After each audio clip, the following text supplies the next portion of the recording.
मालिका, चित्रपट, नाटक या माध्यमातून अभिनेते मिलिंद गवळी यांनी नेहमीच त्यांच्या अभिनयाची छाप पाडली आहे. आपल्या कुटुंबाबद्दल सुद्धा ते नेहमीच भरभरून बोलत असतात.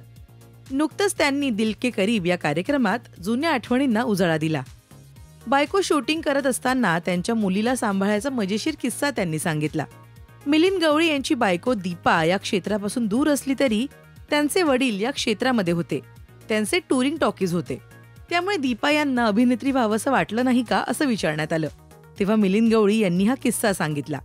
एकदा एका ॲडव्हर्टाईजच्या ऑडिशनसाठी दीपा आणि मिलिंद एकत्र गेले होते. मिलिंद यांच्याबरोबर दीपाने सुद्धा ही ऑडिशन दिली. त्या कामासाठी मिलिंद गवळी यांना रिजेक्ट करण्यात आलं तर दीपाचं सिलेक्शन झालं होतं.